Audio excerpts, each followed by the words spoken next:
It's going to be best for him. Barack Obama. Barack decided that he wanted to pull up to the pivot. All right? So when Barack pulled up to the pivot, I have to admit,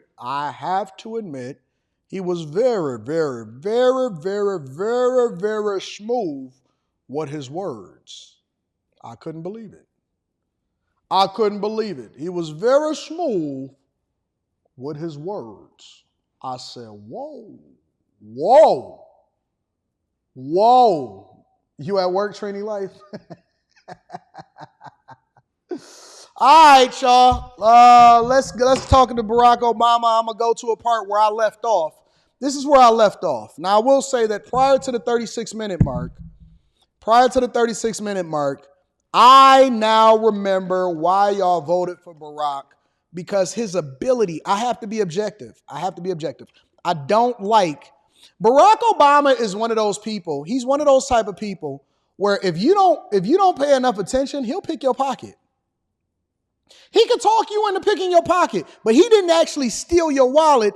You voluntarily gave it to him because he could lullaby you into a story that makes you think. I mean, listen, he really, really finessed. And I almost bought into it. I said, is he running for a third term? What's going on? Yeah, because me and Michelle, I mean, we had nothing. And at dinner time, I would be in the Oval Office, and it's just a little bit different because I came from nothing. And we didn't have two pennies to rub together. And when I was in college, it was rough. I mean, we were in Hawaii, and in Hawaii, it was a little bit different because you got to be around people who played outside because it's a very beautiful place. And so we had a good opportunity to really get to know your neighbor, And we were in college, and I met Michelle, and let me give her a little bit of grace because she made the sacrifice. We brought her mother in to help us with the kids, and I made up in my mind that no matter what, at 6:30, we were going to have dinner together. So I would be in a situation room, and I would be dealing with some international conflict, trying to figure out whether or not we wanted to sanction Iran or deal with some insurgency. And no matter what it was, I wanted to protect the kids. And so it brought me back to a source of reality in that, I would be dealing with some conflict, some international issue, and Malaya would be telling me about some teacher that bothered her at school. And so it gave me this duality. And so I think that's what we're missing today. I was entranced. I said, Jesus, it's a reason why y'all was voting for Barack Obama. That's what he was saying during the beginning of the video. Okay, so let me see if I can find some of the parts. Perspective, and over time, that makes you better, right? So I'd be down dealing with some legislative issue, trying to pass Obamacare, or trying to deal with some international issue, Iraq, Afghanistan. Then I come up, and my girls, they don't want to hear anything about that. So I'm sitting there eating dinner, and they're talking about, this teacher who, is kind of cross-eyed, or some kid who, acting a fool, and they've got their own stories, and it gives you some sense of reality and perspective. Am I right or am I right? I watched the whole part up to the thing.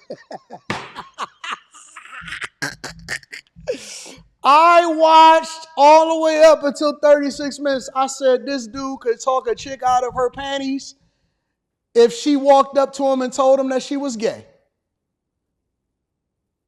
Barack Hussein Obama could talk a chick. I got to give credit where credit is due. Objectively, I may not have liked what he left us with after he finesses. Oh, shoot, he done left us with the alphabet community agenda. What the heck was we thinking? Well, it's because this dude can talk a gay woman out of his part of her panties. Honest to God. I said, okay, so I see why he got 8 years, but they tried to make Kamala Barack, and Kamala ain't Barack. I'm going to just tell you, for real. They tried to give us Barack 2.0, and they gave us Barack 0.25. Okay? This guy can talk a gay woman into a menage a trois with two of them at the same time. Listen to him. Perspective. And that, I think, for me at least, was a good way of getting out of my own head. Right. And, you know, I was lucky that Michelle was such an extraordinary mother. And the girls, I think, naturally were just happy spirits that, you know, they still love me after all I put them through. I got to give him some credit.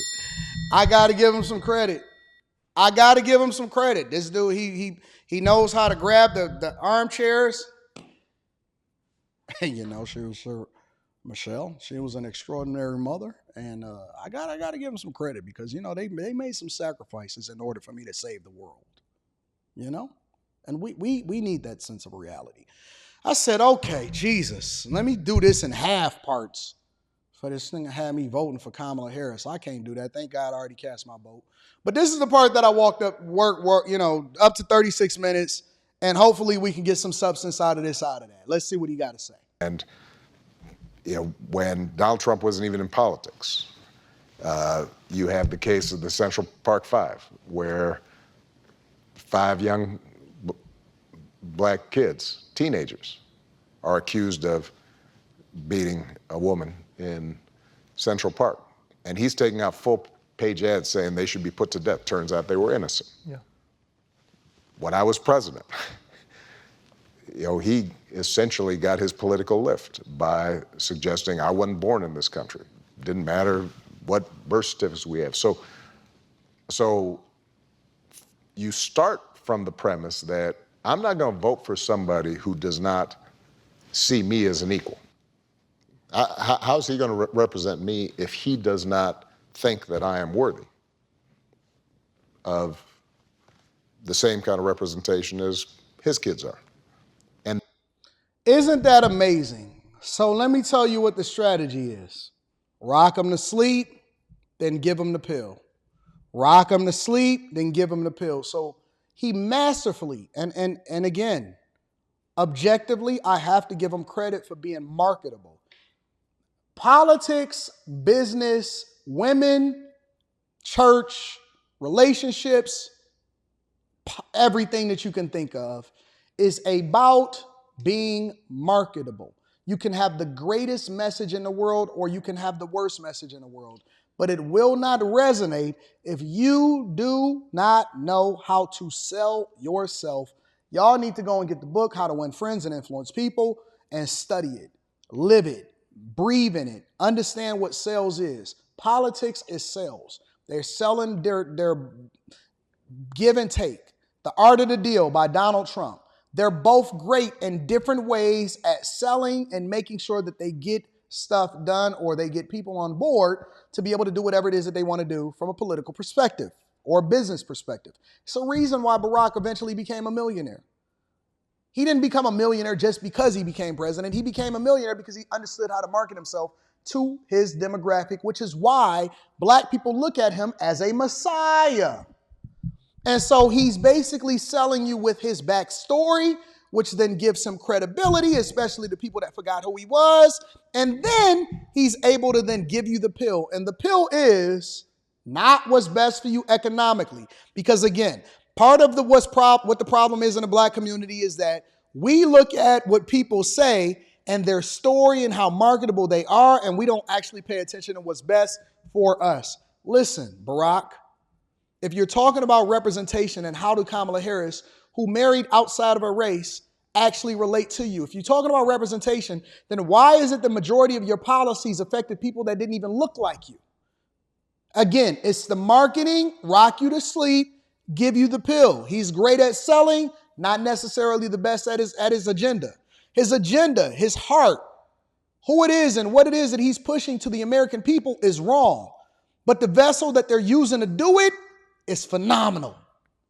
And so now they distract you the same way that they've been doing to us, black people, black culture, Democrats in general, women, all across the board, extreme liberals, and they'll say, listen, I'm awesome, and listen to my backstory. And he don't even like you. He don't even represent you. They'll divert away from the facts to then distract you and give you games.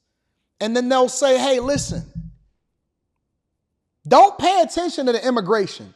Don't pay attention to what's happening economically. Don't pay attention to the fact that you're getting evicted. Just feel good for this moment so that you can make sure that you get on board. Because they don't even represent you. Their kids aren't like your kids. Your kids ain't like my kids. What you talking about? What you think that Leslie and Malaya or whoever that they are in the same sphere as far as what their experiences are? They aren't. You're not relatable to us. What you think your daughters got the same upbringing? My daughter may have greater moral values. I don't know based off of what it is that you present yourself as, but neither one of us can relate to their kids. Remove that off of the table and let's have a conversation about what's best for the American people. Because again, a rising tide lifts all boats. So as smooth as he is, let me give you an example. And then from there, you look at specific issues and you say to yourself, well, this is not a guy who has ever shown that he is particularly interested in communities outside of rich folks and members of his golf country club. And and so I say that not just to black men, I'd say that to working people. Right.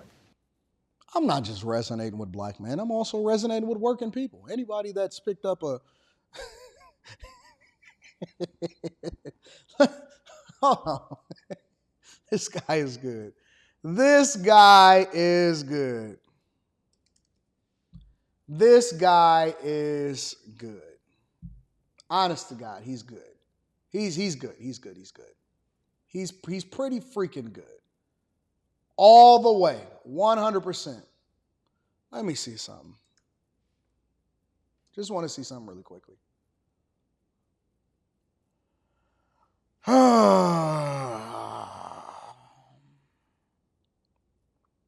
Because sometimes you got to go to the tape. A lot of times we as sports fans, we like to argue in favor of or against something, but we never really go to the tape, and you got to go to the tape. So let me see something.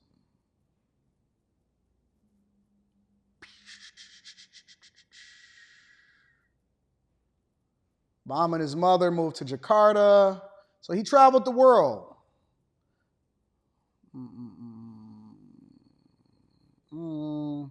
They returned to Hawaii. He never talks about his experience in Jakarta, but he always talks about that. College years, studied at Occidental College.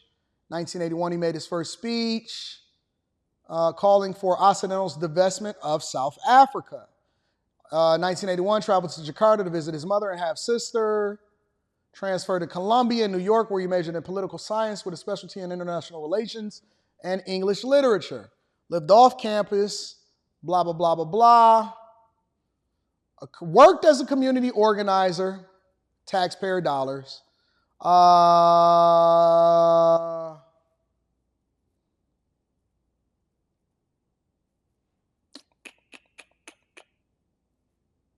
He was an instructor, went to law school. I'm trying to figure out where he actually had a real job. Like a job in corporate America, something like that. Because he might have, may not be familiar with it. Married Michelle. Elected as the first African-American president of the Harvard Law Review. Law school, sounds dope.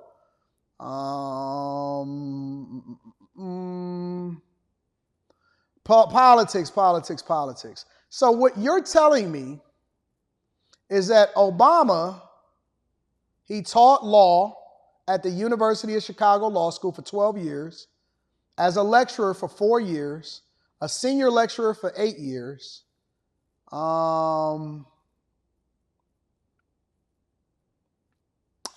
he did work. Okay, so he had a regular job. I take that back.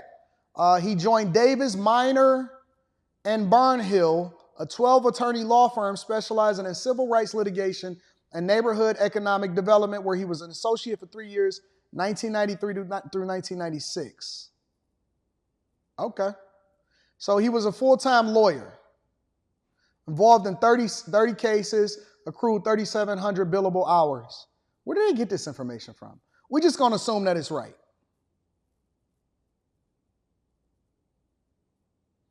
We're going to assume that it's right. All right, let's continue over to the interview.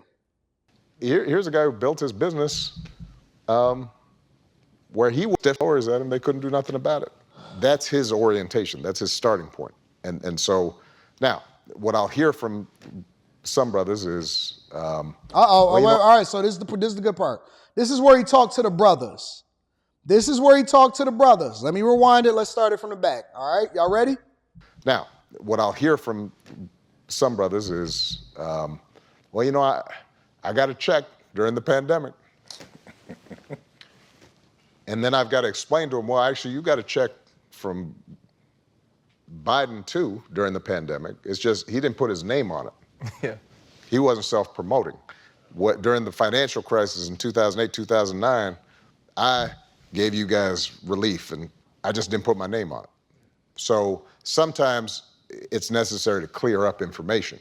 People will say, well, prices went up. I remember those first 2 years when Trump was president, it seemed like prices were lower, and so I had more money in my pocket. And I've got to say, yeah, the economy was good because that was my economy that I just handed off to him. So the first 2 years, he was benefiting from all the work we had done for 8 years, cleaning things up. So don't be fooled by that. So it's a combination of specific issues, but maybe more important is what are the values and the character of the people who are running? And so what he's trying to say is that it was his economy. Okay. So by that measure, should we attribute the first 2 years of the Obama economy to Bush? Okay, I got you. So let's continue down that path. So when Trump handed off the economy and inflation was at a record low of 1.2%, and then it ballooned afterwards after 2 years. So in 2022 and 2023, after Trump had been left office for over a year and a half and 2 years, and the inflation exploded, who do we attribute that part to? Because he gave them record low unemployment, record wage growth. He gave them tariffs that they kept in place that ultimately saved the steel industry and American manufacturing. He gave them record low unemployment for black people. And then Obama gave stimulus checks, but then at the same time, he don't want to credit Trump with being able to make sure that he kept the economy humming with stimulus checks and record low interest rates, which then allow for people to buy the homes that they have. And they don't want to move out of the homes that they have right now because they don't want to take on more loans at a higher interest rate that is around 7%.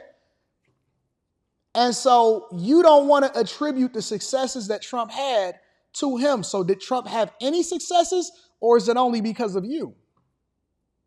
So him lowering the tax rate, which affected everybody and allowed for corporations to bring the majority of their revenue back here from overseas, which caused the federal government to have record revenue from corporations, that's not his own policy. That's not him continuing to drive the American economy and be successful, and everybody was running up a bag and getting homes and being great and all of that stuff. Listen, they're pitching to you propaganda. They're pitching to you why black people need to stay on code with voting for Kamala Harris, and they're using their smoothest criminal to be able to do so, in Barack Hussein Obama. I got to give Democrats a record round of applause for doing so. He's just talking.